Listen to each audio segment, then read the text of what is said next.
जय श्री कृष्ण जी के कथनानुसार जादवों को देवता मानने लगा कंस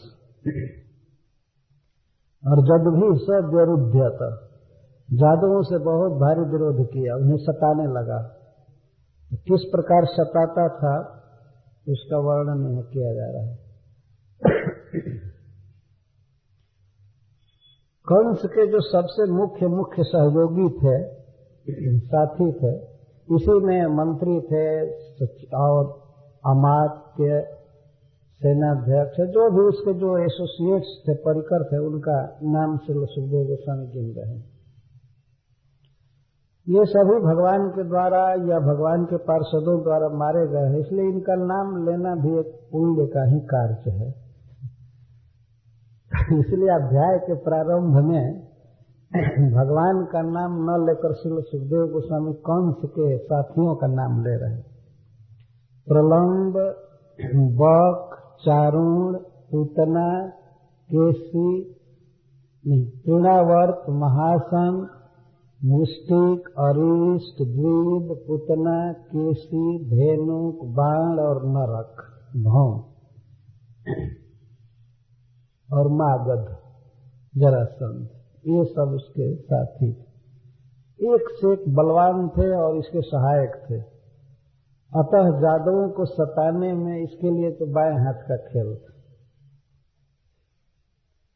किस तरह से सताता था? उनका धन छीनता था, घर छीन लेता था और जान से मार देता था। अभी जान से मार नहीं पाया था, जहां तहां लोग भाग गए।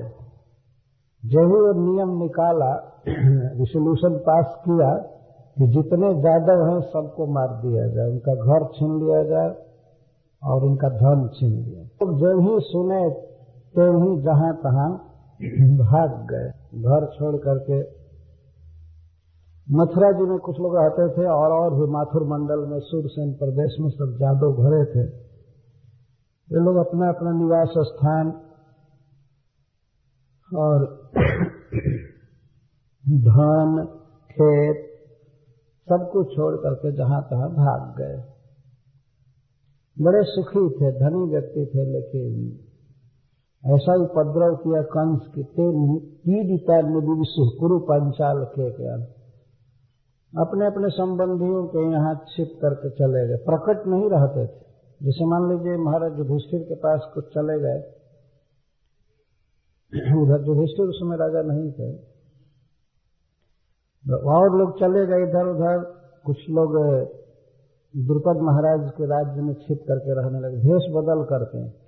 ये लोग सब क्षत्रिय थे, राजा की तरह रहते थे, लेकिन विपत्ति के समय में कहीं गाय चराते थे, भेड़ चराते थे या हल जोतते थे, छिप करके भेष बदल कर किसी तरह जीवन का गुजारा करने लगे। इस तरह से पापी सताया था उनको, केवल इसलिए कि ये सब विष्णु के भक्त हैं। एक ही अपराध उनका था और कुछ भी नहीं। ये सब विष्णु के भक्त हैं, इसलिए इनको जीने का अधिकार इस पृथ्वी पर नहीं। और जीना है तो हमारा गुलाम बनकर जीना, जैसे रखता हूं वैसे। ये सब लोग भाग गए। इसमें से कंस के सहयोगियों का जो नाम गिना रहे हैं सुखदेव गोस्वामी, सबसे पहले उन्होंने प्रलंब का नाम लिया। प्रलंब, प्र का अर्थ है प्रकर्षण, लंब का अर्थ है बहुत बड़ा। ये बहुत लंबा दानव था प्रलंब। यह गोप बन करके ब्रज में गया था और इसका वध श्री बलराम जी ने किया। बलराम जी ने किया ना? बलराम जी ने किया।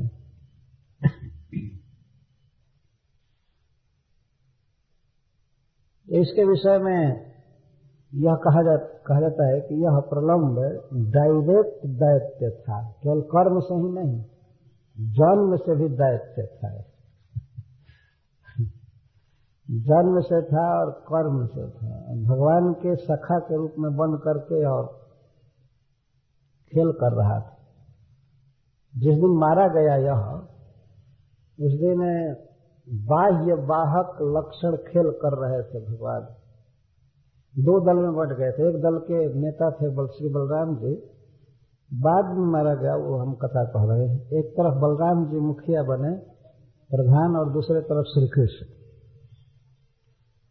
तो प्रलंब भी एक गोप सखा बन करके गया था। ऐसा सखा जिस दिन कोई गोप सखा अपने घर पर रह गया था और नहीं गया था, उसका जन्मदिन पड़ रहा था, इसलिए उसकी मां ने रोक लिया, ये पता लगा लिया कि वो नहीं आया है, तो उसी का रूप धारण करके और इस दल में मिल गया। उस दिन खेल चल रहा था, जो दल हारता था वो घोड़ा बनता था और जो जीतता था वो सवारी करता था। प्रलंब ने सोचा कि मैं हार जाऊं खेल में और हार करके ढोऊं, कृष्ण को चाहे बलराम को ढोऊंगा, तो ढो करके ले जाऊंगा, कहीं मार करके खा जाऊंगा, खत्म करूंगा, ये सोच है। तो उसने पहले सोच लिया, कई बार सुना कि कृष्ण जो है काला काला, ये बड़ा खतरनाक लड़का है, इसको छेड़ना ठीक नहीं है। वो सोच लिया। इसने पूतना को मारा, तृणावर्त को मारा, कई लोगों को मारा, इसने गोवर्धन भी धारण किया था, आग भी पी लिया था, इसलिए इससे भिड़ना ठीक नहीं है, बेहतर। इसलिए कृष्ण के पक्ष में हो गया। कृष्ण के पक्ष में होकर के सोचा कि बलराम को ले जाऊंगा ढो करके, वहन कर, क्योंकि बलराम जी की उतनी लीलाएं बहुत प्रसिद्ध नहीं थी। कृष्ण जो भी वध करते थे तो उसमें सहायक के रूप में श्री बलराम जी रहते थे, लेकिन प्रधानता कृष्ण की रहती थी, तो इसलिए कृष्ण से भयभीत था। तो हार गए भगवान, जानबूझ करके हार गए, और उसके पार्टी के सब लोग हार गए, भगवान के दल के सब लोग हार गए। हारने पर श्री भगवान ने श्री राम को उठाया अपने कंधे पर। भगवान कृष्ण हार गए तो उनको उठाए, और प्रलंब इसी ताक में था, प्रतीक्षा में था कि मैं बलराम को उठाऊं। तो वो कहा कि मैं बलराम को ढोऊंगा, हार गया तो क्या करूं। भगवान ने अनुमोदन किया, और श्री बलराम जी तो सर्वज्ञ हैं, जानते हैं, लेकिन फिर भी कहा ठीक है। चढ़ गए। एक गंतव्य स्थान था कि यहां से यहां तक ढो करके उतारना है। गौएं चढ़ रही थी और ये बच्चे सब खेल रहे थे, भंडीर बन के पास किए लीला। तो जहां उतारना था, बहुत निकट ही उतारना था,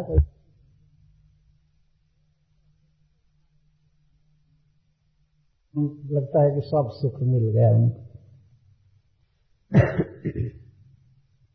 तो गए जहां गंतव्य था, सीमा थी, वहां उतारने के लिए, तो सब लोग अपने अपने साथी को, जिसको ढो रहे थे, उसको उतार दिए, लेकिन वह उतारा नहीं। पहले तो ले गया, धीरे धीरे धीरे ले गया, और जब सीमा पर आया तो वायुयान की तरह सर से लेकर के उड़ गया बलराम जी, एकदम जमीन छोड़ दिया, आकाश में चला गया। और श्री बलराम जब नीचे देखे तो उनको तो डर गए, पहले लीला कर रहे थे भगवान, नीचे जब झांकने लगे तो कितना ऊपर आ गया। तब भगवान को अपने बल की स्मृति आई। अरे तो बाल लीला वो कर रहे थे, समझ गए कि ये राक्षस हमको ले जा रहा है। ले जा रहा है तो एक तो वो भारी लगने लगे, ऊपर ले गया, उसमें बिल्कुल हल्का बच्चा थे, और एकाएक उन्होंने वजन बढ़ाया। उनके शरीर में तो अनंत कोटि ब्रह्मांड है। श्री बलराम जी वजन बढ़ाए तो उसकी गति बिल्कुल शिथिल हो गई, अब आगे नहीं जा रहा। लेकिन इसके बाद उन्होंने अपने उसी कोमल हाथ से उसके सिर पर मारा, मारते ही सिर कई टुकड़ा हो गया उसका। देखने में कोमल हाथ बलराम जी का, लेकिन वज्र से भी अधिक घातक, और धड़ाम से गिर पड़ा नीचे। कहाँ गिरा जहाँ बच्चे खेल रहे थे। और देखे बलराम बिल्कुल सुरक्षित है। सब बच्चे आकर के देखने लगे कहीं वो दांत से खाया तो नहीं, इसको काटा तो नहीं है, कुछ नहीं किया। देखे सब ठीक है, सब हृदय से मिलने लगे। देवता लोग फूलों की वर्षा करने लगे और आपस में दोनों भाई लगे कहने, अरे हम नहीं जानते थे कि ये राक्षस है, ये है। अरे सब पता है कि नहीं जानते थे। तो हमको तो पता नहीं था, ऐसे नहीं था, ऐसे हम लोग बच जाते हैं। नंद बाबा ने बहुत पुण्य किया है, इसी से हम लोग बच जाते हैं। हमारी माँ ने बहुत पुण्य किया है, इस तरह से कहने लगे। और उस दिन से अब सिक्योरिटी तेज हो गई कि अपने साथियों को भी देखने लगे कि सही में वो साथी है कि कहीं कोई नया प्रलंब तो नहीं आ गया। इस तरह से ऐसे तो कथाएं बहुत हैं। एक से एक बैठ है। प्रलंब बक के रूप में गया था और यह अघासुर का भाई था। यह भी डायरेक्ट दैत्य है, राक्षस। और बकी पूतना इसकी सगी बहन खास। ये तीन बहुत ट्रेंड थे और तीनों कृष्ण को मारने गए, लेकिन तीनों को भगवान ने उत्तम गति दे दिया। वृंदावन में गए लेकिन वहां से लौटे नहीं। जब गत्वा न निवर्तनते तब धामा कर्म मम। फिर मथुरा में रिपोर्ट भी नहीं देने आए कि ये हुआ। कंस भेजता था सिखा करके, इसको मारो, ये करो। ले ये बगुला पक्षी के रूप में गया था, इसकी चोंच फाड़ दिया भगवान ने। ये भगवान को खा गया था एक बार, लेकिन उसके कंठ में भगवान जलने लगे अग्नि की तरह। चारूण यह पहलवान था, इसको मथुरा में पहुंचकर भगवान ने मारा। तृणावर्त यह चक्रवात के रूप में कृष्ण का हरण किया था, इसको मारा गोकुल में भगवान ने, महाबल में। महासन इन सब का विशेषण हो सकता है, इन सब का। और बाद में भी महासन का अर्थ है, असन का अर्थ है भोजन, और महा का अर्थ है बहुत भारी, बहुत ज्यादा खाने वाले थे। और बहुत ज्यादा से केवल अमाउंट नहीं, गाय मिले गाय खा जाते थे, आदमी खा जाते थे। जो भी आप देखें, आप सुने हैं कि बकासुर जब बगुला बन करके ऐसे बैठा था, पर्वत शिखर के समान लगता था कि संगमरमर का कोई पर्वत टूट करके बैठा है सरोवर के तट पर।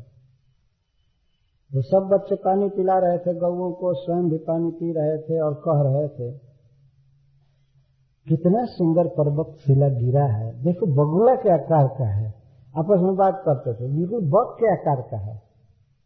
तो सब बात कर रहे थे तो और किसी को कुछ नहीं करना चाहता था। वो सोचता था कि कृष्ण को खा जाए, राक्षस न सीधे खा जाता। तो कृष्ण देखने के लिए निकट आए कि वास्तव में बिल्कुल बगुला है कि ये वास्तव में प्रस्तर खंड है। तो भगवान आकर के ऐसे देख रहे थे, तब तक चोंच को फाड़ करके बांह करके और गप से खा गया। खा गया तब तो बच्चे लगे रोने, निष्प्राण पृथ्वी पर गिर गए, देवता हाहाकार करने लगे। लेकिन भगवान को ज्यों खाया तो जा करके गले में अग्नि की तरह, एक तप्त लोहा की तरह जलने लगे। जब जलने लगे तो तुरंत ही बमन कर दिया कृष्ण का। देखा बाप रे बाप, ये तो आग है। वैसे आग का एक नाम है कृष्ण वर्तमान। हरिश्चंद्र जी ने बहुत सुंदर उपेक्षा किया। आग का नाम ही है कृष्ण वर्तमान। और कृष्ण वर्तमान का एक अर्थ है कृष्ण का पोजीशन, कृष्ण का पथ, कृष्ण का रास्ता, कृष्ण का स्वरूप। तो कृष्ण आग में है ही। मुखाद अग्नि रजायत, भगवान के मुख से अग्नि का जन्म हुआ है। सारा संपूर्ण अग्नि भगवान में है। तो उस समय अग्नि तत्व को भगवान ने अगर बढ़ा दिया और जलने लगे तो कोई आश्चर्य की बात नहीं है। जब कंठ ऐसा जलने लगा कि भीतर ले जाने में डर गया कि अब भीतर ले जाऊंगा तो वहां तो सब थोड़ा पड़ जाएगा, खत्म हो जाएगा, मर जाएंगे। इसलिए बाहर बमन कर दिया। बमन करके तब चोंच से मारना चाहा। बड़ी बड़ी चोंच थी, उससे प्रहार किया। भगवान चोंच को पकड़ लिए और फाड़ दिए, एक चोंच को पैर से दबा लिया और एक को ऐसे खींच दिए, 2 टुकड़ा। तो मैं ये कह रहा था कि ये सब महासन थे, आदमी खा जाते थे, बच्चे खा जाते थे, गौ जो भी मिले बस खा जाते थे, इसको भी महासन का। अथवा महासन का अर्थ अजगर। अजगर बहुत ज्यादा खाते हैं, ऐसे पड़े भी रहते हैं नहीं मिलने पर, लेकिन जब मिलता है तो बकरा, भेड़ा, आदमी सब खा जाते। तो महासन कहा जाता है अजगर को। अघासुर अजगर बन करके ब्रज में गया था, सबको खा गया था, लेकिन यह भी मर गया। इसके गले में तो भगवान अपना शरीर इतना बढ़ाए कि उसकी सांसें रुक गई, आंखें निकल आई और तड़फड़ा करके इसका पेट फट गया। और पेट फट गया तो जितने बच्चों को खाया था सब बच्चे और बछड़े निकल आए बाहर आए, लेकिन उनका कुछ नहीं हुआ। इसके बाद भगवान निकले। अद्भुत लीला भगवान किए हैं ब्रज में। महासन मुष्टिक, यह भी एक पहलवान था जिसका वध श्री बलराम जी ने किया मथुरा में।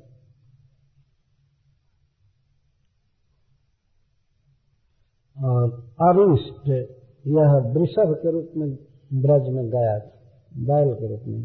द्विज, यह तो सदा बानर के रूप में रहता, बानर ही था, दैत्य नहीं था, लेकिन कर्म से दैत्य हो गया था।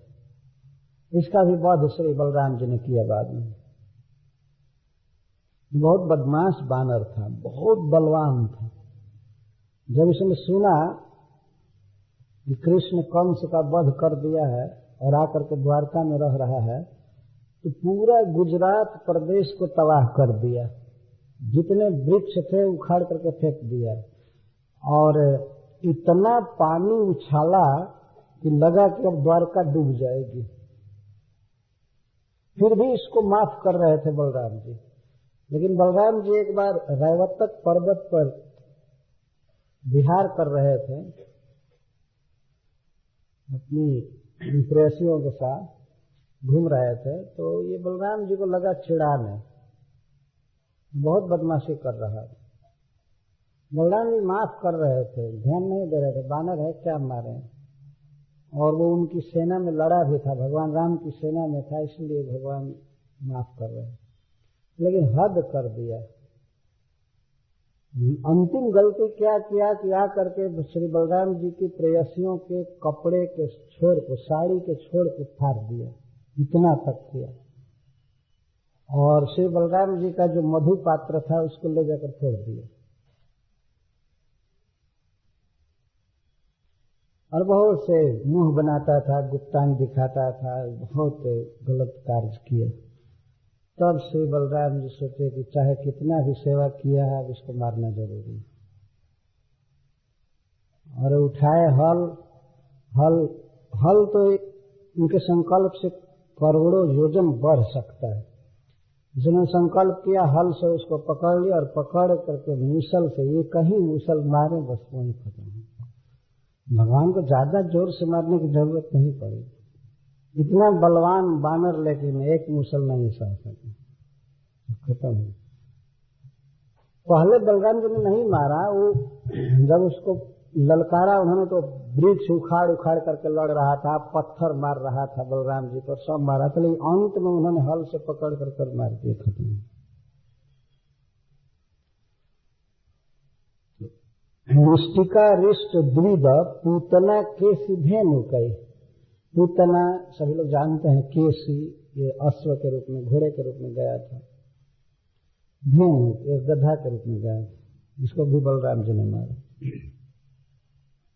अन्य चासुर भूपाल है। सुखदेव गोस्वामी कहता अब हम कितना कितना नाम बतावे, और भी बहुत से असुर भूपाल, असुर राजा इसको सहयोग दे रहे थे, जिनमें मुख्य थे बाण और धौम। बाण बलि महाराज का पुत्र था, ये भी बहुत बदमाश निकल गया था। इसको तो भगवान ने मारा जान से नहीं, लेकिन इसकी भुजाओं को काट दिया, केवल 4 छोड़ दिया।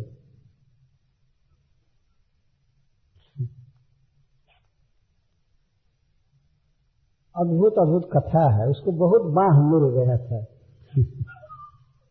और बाहों के अभिमान में बड़ा उपद्रव करता था। चूंकि भगवान ने वर दिया था प्रहलाद महाराज को कि आपके कुल में किसी को आप मैं वध नहीं करूंगा, इसलिए भगवान ने बाणासुर का वध नहीं किया, केवल उसकी भुजाओं को काट कर छोड़ दिया। वो भी 2 फालतू छोड़ दिए, 4 भुजा आज भी बाणासुर को है। और भगवान शिव का भक्त था इसलिए छोड़ दिया, माफ कर। भौम भूमि का पुत्र, उसका नाम था नरक। पता नहीं उसके गुरुजी ने नाम रखा था कि पिता ने रखा था, नाम था नरक। नरक नरकासुर कहते हैं। ऐसे भूमि का पुत्र था इसीलिए उसको भौमासुर कहते हैं। भौम ये लोग मुख्य थे। और सुखदेव गोस्वामी कहते हैं बलि।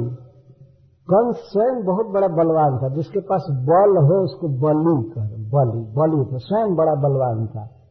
और ऊपर से सहारा मिल गया था ससुर का, दामाद था ही। ऐसे तो प्रत्येक ससुर अपने दामाद को मानता ही है, लेकिन जरासंध और ज्यादा मानता था अपने दामाद को।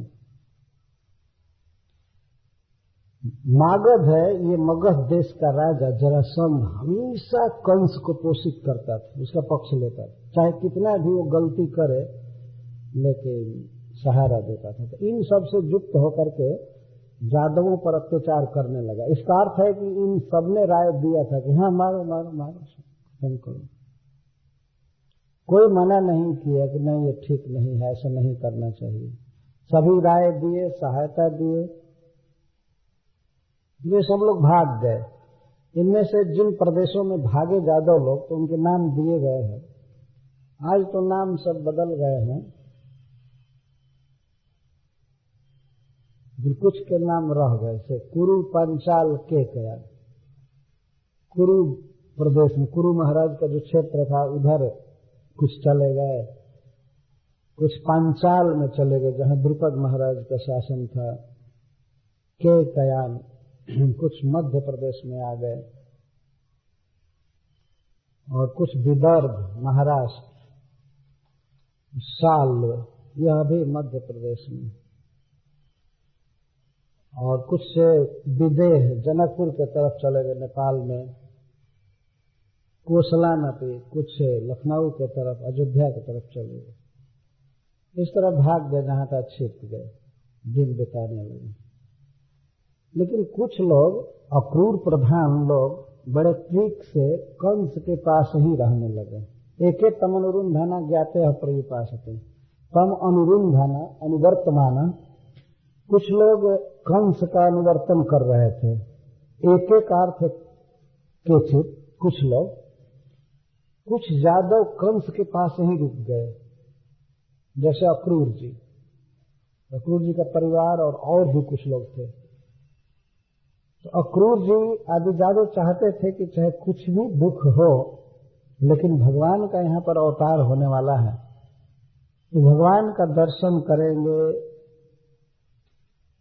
यह सुख प्राप्त करेंगे। अतः एक बार कंस की दास्ता स्वीकार करके, दुख सह करके भी यहीं रहे, यही ठीक है। कहाँ जाएंगे? भगवान तो मथुरा में अवतार लेने वाले हैं, तो हम कहाँ कहाँ भागें।